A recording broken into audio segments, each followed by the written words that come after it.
कहते हैं कि ज़िंदगी में नसीब बहुत काम का होता है। जिसका नसीब तेज होता है वो छोटी सी जगह से निकल कर भी बहुत बड़ी जगह पे पहुंच जाता है, और जिस व्यक्ति का नसीब अच्छा नहीं होता वो ज़िंदगी में कुछ नहीं कर पाता। लेकिन आज एक कहानी बताएगी कि नसीब से बढ़कर भी बहुत कुछ है संसार में।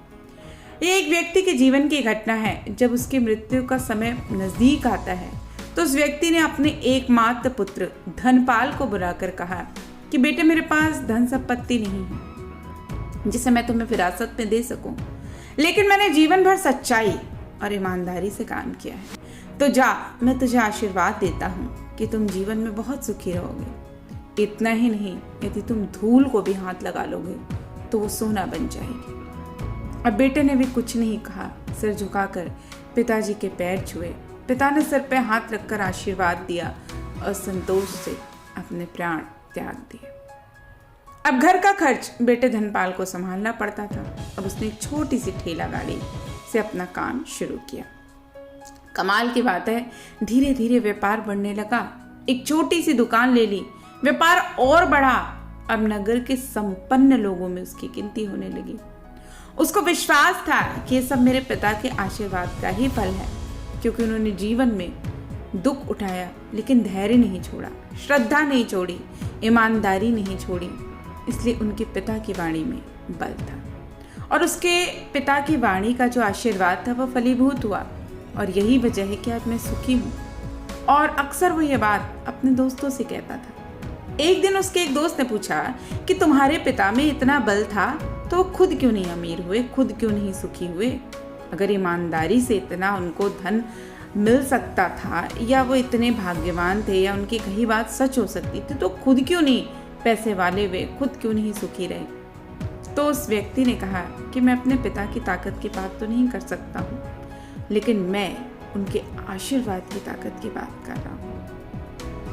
इसलिए वो हमेशा हर चीज़ में यही कहता था कि जो कुछ भी हो रहा है वो मेरे पिता के आशीर्वाद का फल है।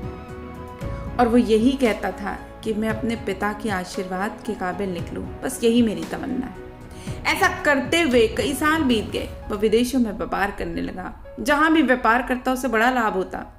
अब एक बार उसके मन में आया कि मुझे लाभ ही लाभ होता है, कहीं ऐसा तो नहीं कि मैं बड़ा नसीबदार हूँ, मेरा जन्म ऐसे समय में हुआ है कि मेरी हर चीज़ पूरी हो जाती हो, तो क्यों ना मैं एक बार नुकसान का भी अनुभव करूं।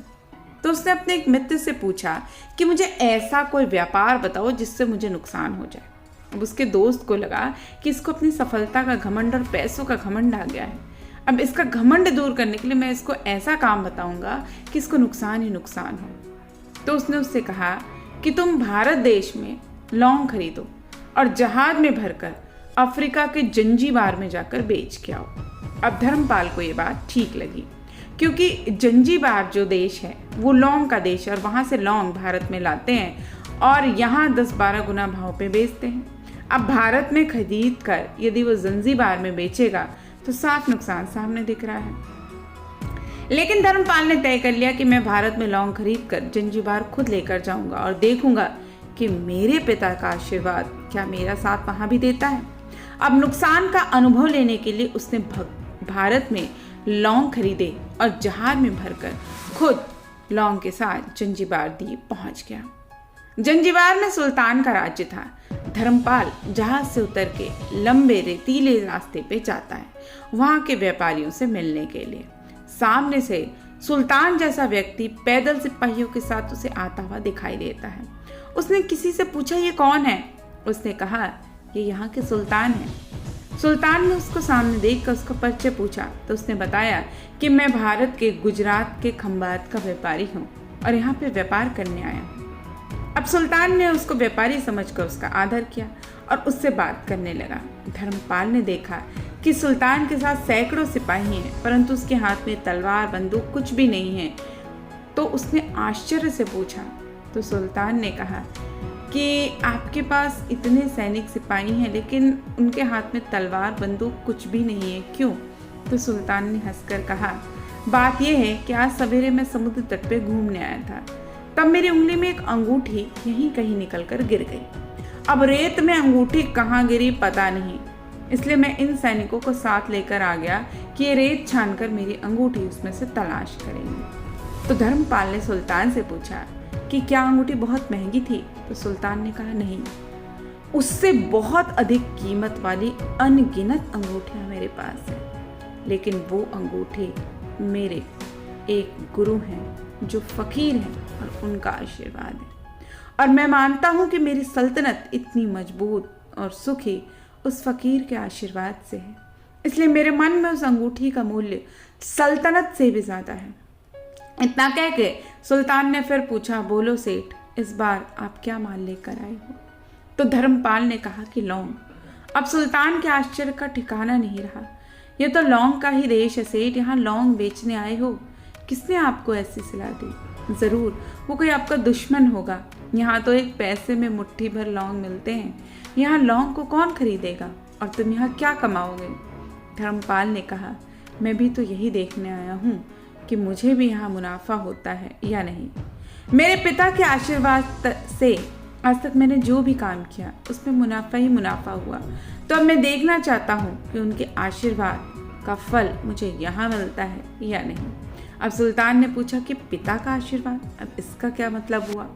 तो धर्मपाल ने कहा कि मेरे पिता पूरी जिंदगी ईमानदारी से काम करते रहे, लेकिन उन्होंने कभी धन नहीं कमा सके। मरते समय उन्होंने भगवान का नाम लेकर मेरे सिर पर हाथ पर आशीर्वाद रख के दिया कि तेरे हाथ के धूल भी सोना बन जाएगी। और ऐसा कहते कहते धर्मपाल नीचे झुका, जमीन की रेत से एक मुट्ठी भर उसने रेत उठाई और सम्राट के हाथ में वो मुट्ठी रख दी।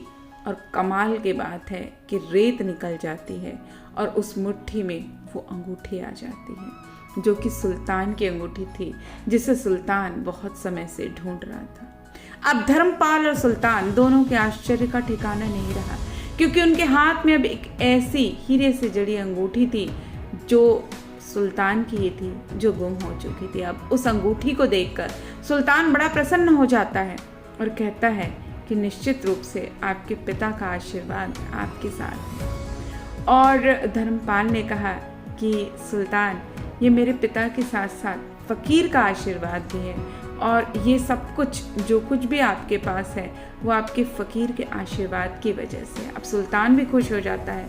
उसने धर्मपाल को गले लगाया और कहा, आज जो भी तुम मांगोगे वो मैं दे दूंगा। तो धर्मपाल ने कहा कि आप 100 वर्ष तक जीवित रहें और प्रजा का अच्छी तरह से पालन करें, प्रजा सुखी रहे, इसके अलावा मुझे कुछ नहीं चाहिए। अब वो सुल्तान और अधिक प्रसन्न हो गया। उसने कहा, सेठ, अपना सारा माल जो तुम लाए हो वो तुम्हारा सारा माल मैं खरीद लेता हूँ और तुम्हें मैं उसकी मुंह मांगी कीमत दूंगा। तो ये कहानी हमें बताती है कि दुनिया की सबसे बड़ी यदि कोई ताकत है तो वो है आशीर्वाद। दुनिया की सबसे बड़ी दौलत कोई है तो वो है आशीर्वाद। चाहे आपको कुछ कोई दे या ना दे, लेकिन किसी की दी हुई सच्ची दुआ आपकी ज़िंदगी की सबसे बड़ी ताकत है, और आपकी ज़िंदगी में आपके भविष्य को बदलने में ये ताकत सबसे ज़्यादा महत्वपूर्ण भूमिका निभाती है।